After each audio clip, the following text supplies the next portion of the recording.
March 9th, 1945, 11:30 p.m. p.m. Tokyo. The night sky over Japan's capital trembled with a sound unlike anything heard before in human warfare. It was not the sharp scream of diving Stukas or the guttural roar of piston engines that had defined aerial combat over Europe. This was something deeper, something that resonated in the chest cavity and made the earth itself seem to vibrate with mechanical inevitability.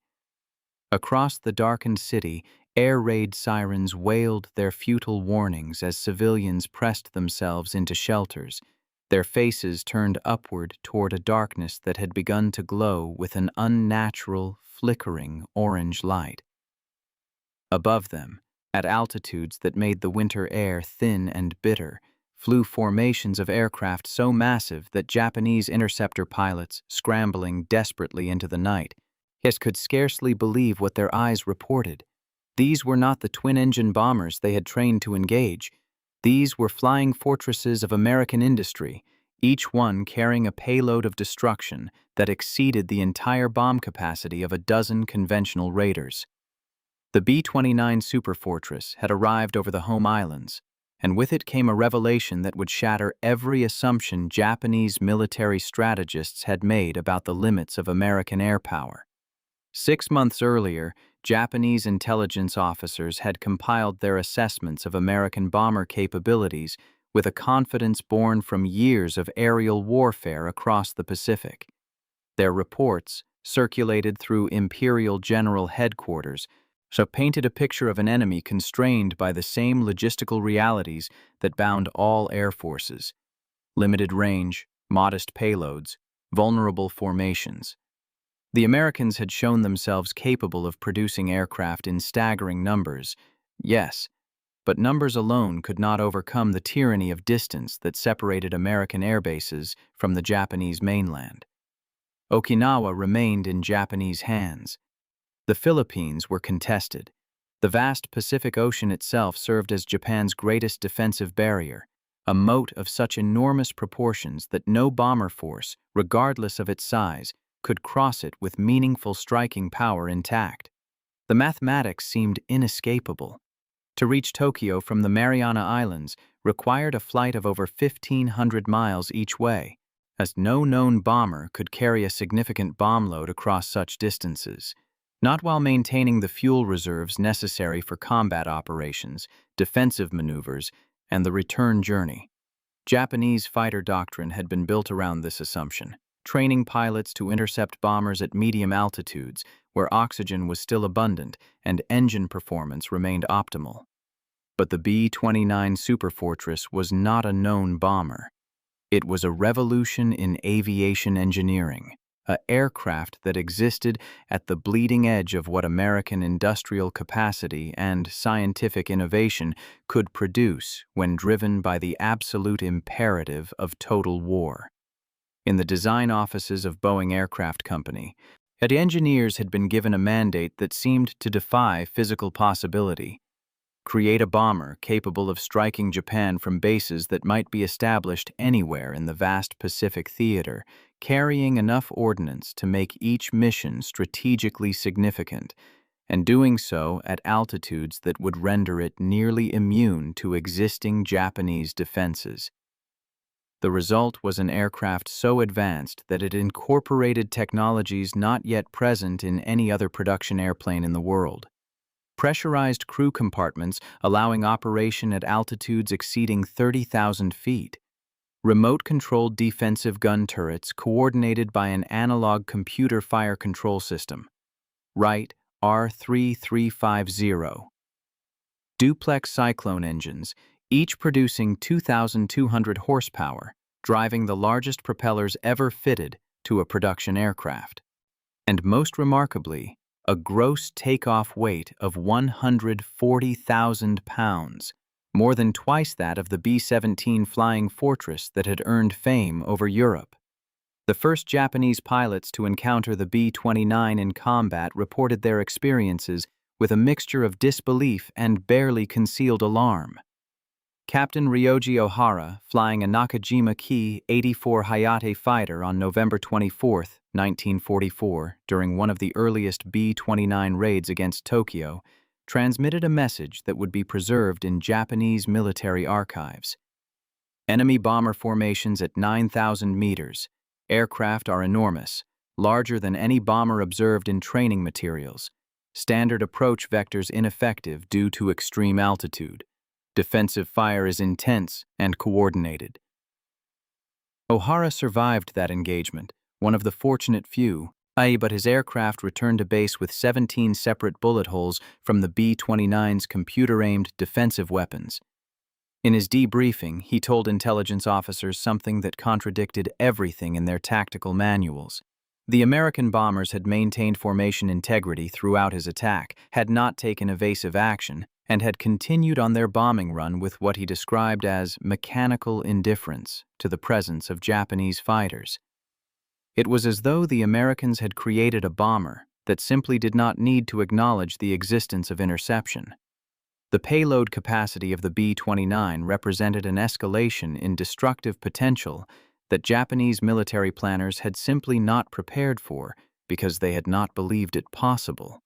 Traditional heavy bombers of the early war period carried bomb loads measured in the thousands of pounds, sufficient to damage industrial facilities or crater airfields, but limited in their ability to devastate entire urban areas in a single raid. The Avro Lancaster, Britain's premier heavy bomber, could carry up to 14,000 pounds under optimal conditions, a feat that required stripping away defensive armaments and operating at the extreme edge of its performance envelope. The B-17 Flying Fortress, the aircraft that had become synonymous with American daylight bombing over Germany, typically carried a combat load of 4,500 pounds when attacking targets deep in enemy territory. These were formidable weapons, certainly. But they were weapons constrained by the fundamental physics of flight. Every pound of bombs came at the cost of fuel, range, or defensive capability. The B-29 shattered these constraints through sheer engineering audacity. Its maximum bomb load, under optimal conditions and when operating from relatively nearby bases, reached 20,000 pounds. 20,000 pounds of high explosive or incendiary ordnance, more than the combined payload of 4 B-17s delivered by a single aircraft. But more remarkable, even than the raw numbers, was the fact that the Superfortress could carry this apocalyptic cargo across distances that made intercontinental warfare a practical reality. From Tinian Island in the Marianas, B-29s could strike Tokyo, a distance of 1,500 miles, as carrying between 12 and 16,000 pounds of bombs while retaining sufficient fuel reserves for combat operations and the return flight. The aircraft's ferry range, when stripped of ordnance and flown at optimal cruise settings, exceeded 5,000 miles. This was not merely an incremental improvement over existing bomber technology. This was a paradigm shift that rendered obsolete every assumption about the geographical limitations of air warfare. Japanese interceptor pilots, conditioned by years of combat against Allied aircraft in the Pacific theater, found themselves confronting an enemy that operated according to rules that seemed to violate natural law. Lieutenant Saburo Sakai, one of Japan's most experienced and decorated fighter aces, encountered a B-29 formation on December 3, 1944, and during a daylight raid against the Musashino engine plant. Sakai had survived combat against American fighters since the opening days of the war, had accumulated over 60 confirmed aerial victories, and possessed an intuitive understanding of air combat mechanics that bordered on supernatural. His account of the engagement, dictated to a military historian in 1946, revealed the psychological impact of facing the Superfortress. I approached from above and behind, a classic attack position that had served me throughout the war. But as I closed to firing range, I realized the true scale of these aircraft. They were not simply large, they were monstrous, like metal whales floating in the sky. My first burst of cannon fire struck the fuselage and seemed to have no effect. The bomber maintained course. Its defensive guns tracked me with precision I had only seen in ground-based anti-aircraft installations. I broke away, made a second pass from a different angle, and again my shells struck home. Still, the bomber continued. It was as though I was attacking a mountain with a sword. The experience Sakai described was replicated hundreds of times in the skies over Japan between November 1944 and August 1945. Japanese fighters, designed for dogfighting at medium altitudes against opponents of comparable size and capability, found themselves ill-equipped to engage an aircraft that routinely cruised at 32,000 feet, beyond the effective ceiling of most Japanese interceptors. The Nakajima Ki-43 Hayabusa, the most numerous Japanese fighter at war's end, that could barely reach 25,000 feet before its performance degraded catastrophically.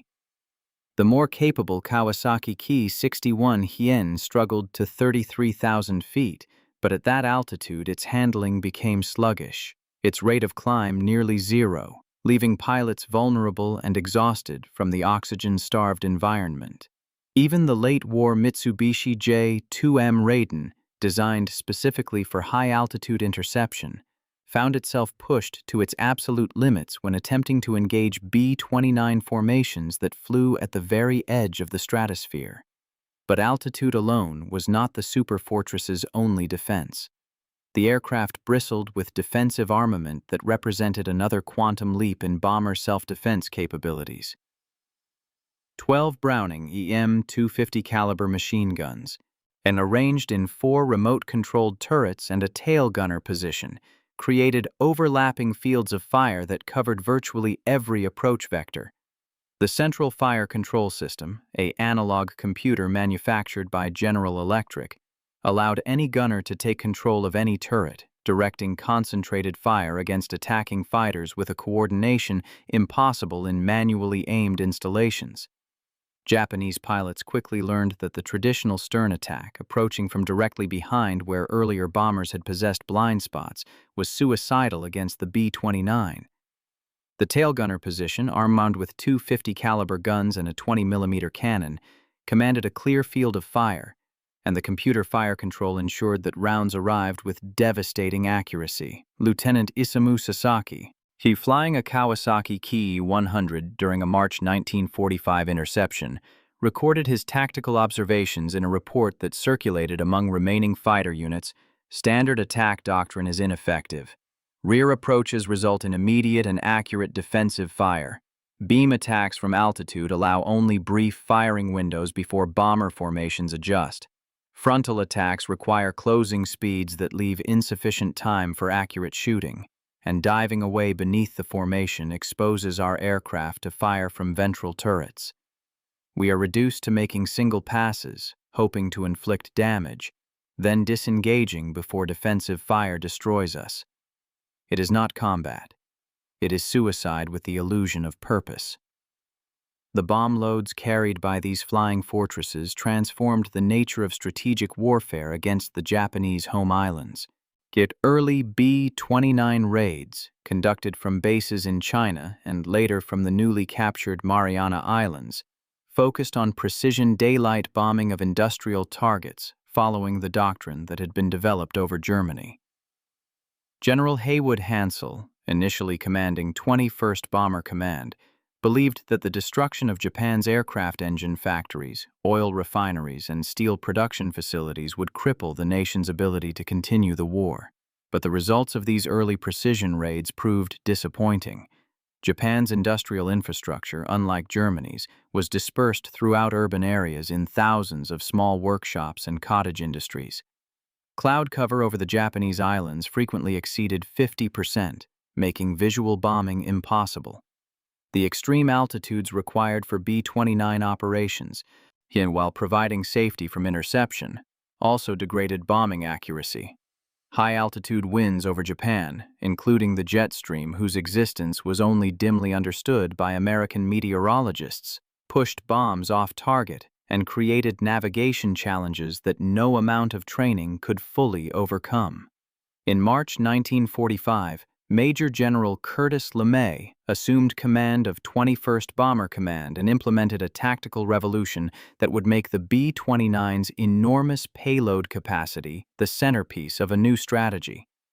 LeMay, who had commanded bomber groups over Europe and understood the calculus of attrition warfare with brutal clarity, recognized that precision bombing against Japan's distributed industrial base was inefficient. Instead, he proposed area incendiary attacks against urban centers, massive fire raids that would exploit the vulnerability of Japanese cities, where wood frame construction predominated and fire prevention infrastructure was primitive by Western standards. The B-29's ability to carry 20,000 pounds of bombs suddenly became the enabler of a campaign that would surpass in destructiveness anything yet seen in the air war. The raid against Tokyo on the night of March 9 to 10, 1945, demonstrated what the Superfortress could accomplish when employed according to this new doctrine. LeMay's operational plan called for 334 B-29s to attack the Japanese capital at low altitude, between 5,000 and 9,000 feet, loaded to maximum capacity with M69 incendiary cluster bombs. By flying at night and at low altitude, the bombers sacrificed the safety of height and daylight formation integrity, but gained the ability to carry maximum bomb loads and to achieve unprecedented accuracy against area targets. Each B-29 in that raid carried between 12 and 16,000 pounds of incendiaries, with lead aircraft dropping ordnance in a precise pattern designed to create a firestorm. The total bomb tonnage released over Tokyo that night exceeded 1,600 tons, delivered in a concentrated attack lasting less than 3 hours. The results exceeded even LeMay's grimly optimistic projections. The incendiary clusters, each containing dozens of smaller bomblets that scattered on impact, ignited thousands of simultaneous fires throughout a 16-square-mile area of Tokyo's densest residential and light industrial districts. Wind conditions combined with the concentration of the attack created a firestorm phenomenon where individual fires merged into a single conflagration that generated its own weather system. Superheated air rose in massive convective columns, creating ground-level winds that reached hurricane force, feeding fresh oxygen into the inferno and spreading burning debris across fire breaks that would normally have contained the damage. Temperatures in the fire zone reached 1,800 degrees Fahrenheit, hot enough to ignite spontaneously clothing on people hundreds of yards from active flames. Water in canals boiled. Metal structures softened and collapsed. The firestorm consumed everything combustible in its path, and when the flames finally exhausted their fuel as dawn broke on March 10th, approximately 16 square miles of Tokyo had been reduced to ash and rubble. Japanese authorities, struggling to compile casualty figures in the chaos following the raid, eventually estimated that 83,000 people had died in the firestorm, with another 41,000 injured and over 1 million rendered homeless. These numbers exceeded the death toll of either atomic bombing later that year, making the March 9th to 10th Tokyo raid the single most destructive air attack in human history. And it had been accomplished by a bomber force carrying nothing more exotic than jellied gasoline and white phosphorus, leveraging the B-29's enormous payload capacity to deliver conventional weapons in sufficient concentration to obliterate an entire city district. For Japanese interceptor pilots, the low-altitude tactics introduced during the March Tokyo raid created a bitter paradox. Yet the Americans had descended to altitudes where Japanese fighters performed optimally, where oxygen masks were unnecessary and engine power abundant, where gun convergence and attack angles conformed to doctrine and training. Yet even at these advantageous altitudes, Japanese pilots found themselves unable to inflict meaningful casualties on the bomber formations. The B-29s flew at night when visual interception was nearly impossible, and Japan's primitive radar network provided insufficient guidance for coordinated attacks. The few night fighters Japan possessed, mostly Nakajima J-1N Gecko twin-engine aircraft equipped with basic airborne radar, lacked the speed and climbing performance necessary to make multiple attack passes, and the sheer number of bombers overwhelmed defensive responses. Even if a Japanese pilot succeeded in shooting down one B-29, 300 others continued unmolested to their targets. The psychological impact of facing an enemy with such overwhelming material superiority eroded Japanese fighter pilot morale with cumulative inevitability. These men, many of them veterans of China, the Philippines, and the desperate aerial battles over the Pacific, had been conditioned to believe in the superiority of Japanese fighting spirit, the notion that determination and skill could overcome material disadvantages.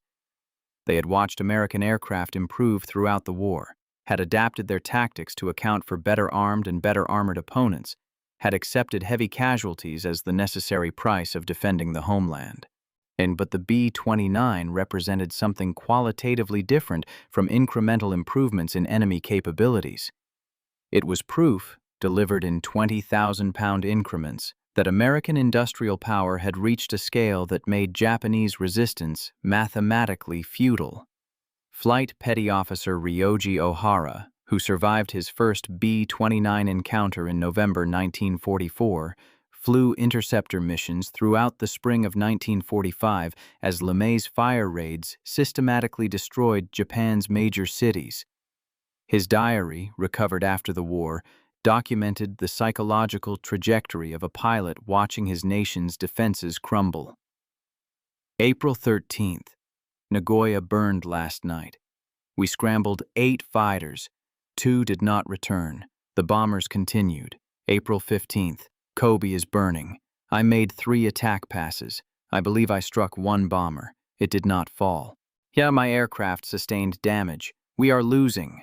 May 23rd. Tokyo burns again. There are so many bombers that the sky itself seems made of metal. I fired until my ammunition was exhausted. I do not know if I hit anything. It does not matter. They will return tomorrow and the next day and the day after until there is nothing left to burn. The B-29's operational range, even more than its bomb capacity, demonstrated the extent to which American strategic reach exceeded Japanese defensive depth. Japan's empire, at its maximum extent in 1942, had encompassed a vast swath of Asia and the Pacific, creating what military planners called the Greater East Asia Co-Prosperity Sphere. This territorial expansion had been predicated on the assumption that distance itself would protect the Japanese home islands from serious air attack. Allied bombers, operating from bases in China, Australia, or India, would lack the range to strike Japan proper. The Philippines, Okinawa, and the Mariana Islands would remain in Japanese hands, maintained as forward defensive positions that would keep enemy air power far from the vulnerable core of the empire. This defensive strategy had possessed a certain logic in 1942, when the longest-range Allied bomber, the B-24 Liberator, could barely manage a combat radius of 1,200 miles. The B-29 rendered this entire defensive architecture obsolete. With a maximum range exceeding 5,000 miles and a combat radius, when carrying meaningful bomb loads of approximately 2,000 miles, the Superfortress could strike targets throughout the Japanese home islands from bases in the Marianas, 1,500 miles distant. So when Tinian Island's North Field became fully operational in February 1945, providing parking space and maintenance facilities for over 200 B-29s, it became the busiest airport in the world, launching bomber streams that could place over 500 aircraft over Japanese targets in a single night. The Japanese defensive perimeter, so carefully constructed at enormous cost in blood and treasure, had been leapfrogged by American industry and rendered strategically irrelevant. Japanese military authorities, confronting intelligence reports that detailed the scale of B-29 operations, struggled to formulate responses within the constraints of their collapsing resources. Conventional fighter interception had proven woefully inadequate. Anti-aircraft artillery, while capable of reaching B-29 operating altitudes, lacked the fire control sophistication necessary to hit targets at extreme ranges. and Japan's limited industrial capacity meant that ammunition expenditure had to be carefully rationed.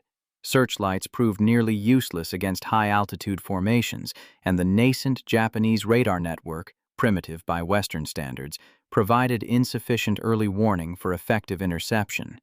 In desperation, Japanese planners began implementing increasingly extreme defensive measures.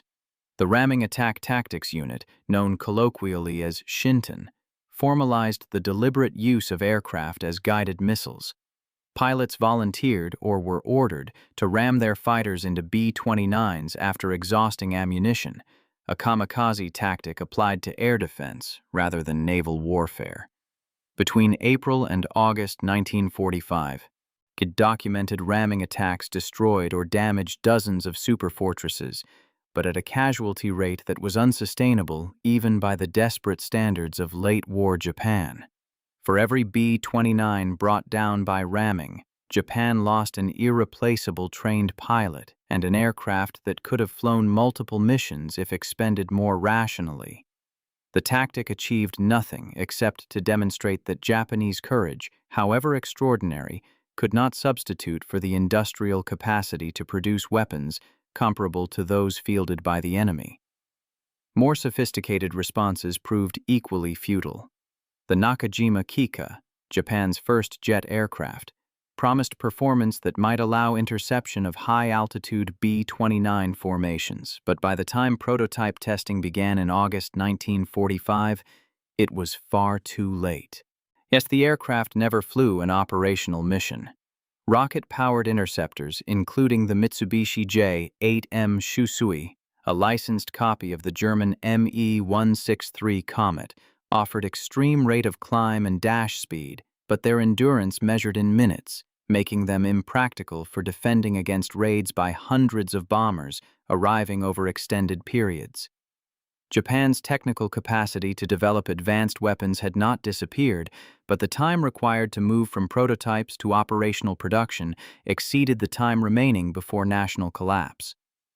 By July 1945, 67 Japanese cities had been subjected to B-29 fire raids, with a total area exceeding 178 square miles destroyed and over 400,000 civilians killed. These American operational planning documents from this period reveal the methodical nature of the campaign. Target selection was based on population density, industrial concentration, and vulnerability to fire damage. Each city was assigned a priority rating, and raids were scheduled with the dispassionate efficiency of an industrial process. The B-29s flew their missions with the regularity of commercial airline routes, appearing over Japanese cities night after night, delivering their payloads with steadily improving accuracy as crews gained experience and meteorological understanding improved. Japanese civilians came to recognize the sound of the Wright R-3350 engines, a low droning that announced with terrible certainty that another city would burn that night. The symbolic significance of the B-29 extended beyond its immediate tactical impact. For the Japanese military and civilian population alike, the Superfortress became the physical manifestation of American material superiority, a daily reminder that Japan had challenged an enemy possessing resources so vast that defeat was inevitable. Japanese propaganda attempted to maintain morale by emphasizing individual instances where B-29s had been shot down, by celebrating interceptor pilots who had damaged the bombers, by promising that new weapons would soon turn the tide of the air war. But these propaganda efforts could not obscure the evidence that accumulated with each passing day. Cities burned, industrial production collapsed, food supplies dwindled as transportation networks were disrupted, and through it all, the B-29s continued their missions, untouchable and inexhaustible. American bomber crews, for their part, experienced the campaign against Japan with a mixture of professional focus and growing unease. The men who flew the B-29s understood, in abstract terms, the destructive power of their weapon. They had been trained in high-altitude bombing, in formation flying, in defensive tactics against enemy fighters. They knew that each bomb they released contributed to the degradation of Japanese war-making capacity. But the low-altitude fire raids introduced a visceral immediacy that made the consequences of their actions impossible to ignore. Crews flying at 5,000 feet could see individual buildings ignite, could watch firestorms develop beneath their aircraft, could smell the smoke that permeated even pressurized crew compartments. And some airmen recorded their psychological responses to these missions with striking honesty. Sergeant Henry Irwin, a radio operator on a B-29 flying the April 12th raid against Koriyama, wrote to his family, "We flew through smoke so thick it turned day into night. Below us, the city burned like a vision of hell. I tried to focus on my instruments, to think of this as just another mission, but I couldn't stop watching the flames. We are burning entire cities. Women, children, old people. They burn the same as soldiers.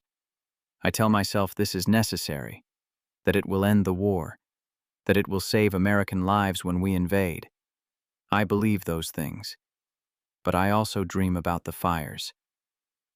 The moral complexity of the B-29 campaign has been debated by historians for decades, and with arguments ranging from condemnation of the raids as war crimes to justification based on military necessity and the imperative to force Japanese surrender without a costly invasion. These debates, while important, would have been largely incomprehensible to the Japanese interceptor pilots who faced the Superfortresses in 1945. For these men, there was no ambiguity, no philosophical puzzle. Their nation was being destroyed, systematically and thoroughly, by an enemy they could not stop with the tools they possessed. Every night the bombers came. Every night cities burned. And every night Japanese fighters climbed into darkness, knowing that their efforts would change nothing, but unable to surrender the fight because surrender itself was unthinkable. The final B-29 combat missions over Japan flew on August 14, 1945, and the day before Emperor Hirohito's surrender announcement. By that time, the strategic bombing campaign had rendered over 40% of Japan's major urban areas uninhabitable. Industrial production had collapsed to a fraction of 1941 levels. Transportation networks were paralyzed. Food distribution systems had broken down, creating widespread malnutrition even in regions untouched by direct bombing. The combined chiefs of staff had compiled target lists for continuing raids that extended through late 1945 and into 1946, methodically cataloging every remaining city, factory, and transportation hub worth destroying. The atomic bombings of Hiroshima and Nagasaki in early August, while dramatically accelerating the path to surrender, were in many respects simply an intensification of a strategic bombing campaign that had already brought Japan to the brink of collapse. For the Japanese interceptor pilots who survived the war, the B-29 remained a symbol of a bitter education in the realities of industrial warfare. These men had entered combat believing that courage, skill, and fighting spirit could overcome material disadvantages. They had been taught that the spiritual superiority of Japanese warriors would compensate for any technological deficiencies. The B-29 demolished these comforting illusions with brutal efficiency. It was not enough to be brave when the enemy could operate at altitudes your aircraft could barely reach. It was not enough to be skilled when the enemy's defensive systems were coordinated by computers that aimed with mechanical perfection. And it was not enough to possess fighting spirit when the enemy could manufacture bombers at a rate that exceeded your ability to shoot them down. In the decades following the war, surviving Japanese pilots recorded their memories of fighting the Superfortress, and in these accounts, a common theme emerges: the profound psychological impact of facing an enemy whose resources seemed unlimited. These men had adapted to fighting against superior numbers. They had learned to husband their fuel, ammunition, and aircraft in an environment of increasing scarcity. But the B-29 confronted them with an adversary that appeared to possess infinite reserves of everything. Unlimited bombers, unlimited bombs, unlimited fuel, unlimited crews. American losses, while not insignificant, In were simply replaced from production lines that operated at scales Japanese industry could not match. When a B-29 was shot down, two more appeared to take its place. When a bomber formation suffered casualties, the next night's raid would be even larger. The right. R-3350 engine that powered the B-29, itself a technological marvel, produced more horsepower than entire Japanese fighter aircraft. Its 18 cylinders, arranged in 2 rows of 9, generated 2,200 horsepower at takeoff, driving 13-foot propellers that could pull the massive bomber to altitudes where Japanese interceptors struggled to breathe. American factories produced more than 18,000 of these engines during the war, each one representing thousands of hours of skilled labor, advanced metallurgy, and precision manufacturing. Japan's entire aircraft engine industry, working at maximum capacity, produced fewer engines annually than flowed from a single American factory complex. This disparity in industrial capability manifested in every aspect of the air war, from the quality of aircraft to the availability of fuel, ammunition, and replacement parts. But perhaps the most psychologically devastating aspect of the B-29 campaign was its demonstration of American precision in applying overwhelming force. The firebombing raids were not random or haphazard. They were meticulously planned operations, each target selected based on detailed intelligence regarding population density, wind patterns, building construction, and industrial significance. Raid timing was calculated to maximize effectiveness, as often coordinating attacks to occur when firefighting resources were already committed elsewhere. The pattern of bombing within each target city was designed by operations research analysts to create optimal conditions for firestorm development. This was not the chaotic fury of bombs falling at random. This was systematic destruction, executed with the same managerial efficiency that American industry applied to automobile manufacturing. Japanese interceptor pilots, watching their cities burn, understood that they were not fighting soldiers like themselves. They were fighting an economic system, an industrial capacity so vast that it could simultaneously wage global war on 2 fronts while maintaining civilian living standards that exceeded pre-war norms. The B-29s that appeared over Japan each night were not merely weapons. They were expressions of an industrial philosophy that valued efficiency, standardization, and scale. Each bomber represented hundreds of tons of aluminum, rubber, steel, and electronics, assembled by workers earning middle-class wages, powered by fuel pumped from oil fields operated with negligible concern for depletion, armed with bombs manufactured in quantities that seemed to assume the war would continue indefinitely.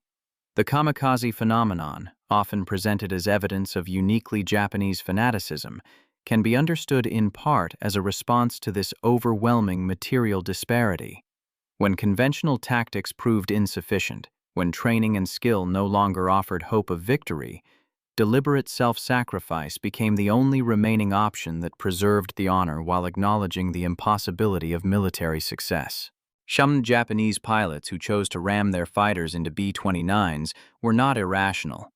They were responding rationally to an irrational situation, one in which their nation faced an enemy capable of projecting power across 3,000 miles of ocean to deliver 20,000 pounds of destruction with routine regularity. The end came not with a dramatic reversal or climactic final battle, but with the simple recognition that continued resistance was pointless. The atomic bombings provided the emperor with a face-saving justification for surrender, framing defeat as submission to a new and terrible weapon rather than acknowledgement of comprehensive military collapse. But the reality that Japanese military leaders confronted in August 1945 was that their nation had been defeated not by atomic fission, but by American industry. The B-29s had demonstrated that there was no sanctuary, no defensive depth sufficient to protect the home islands from systematic destruction. If the war continued, American bombers would continue their raids until nothing remained standing. The Pacific Ocean, once Japan's greatest defensive asset, had become merely an inconvenient gap that B-29s crossed with the casual ease of commercial aircraft. In the post-war years, as Japan rebuilt its shattered cities and reassessed the path that had led to disaster, the B-29 remained a powerful symbol in national memory.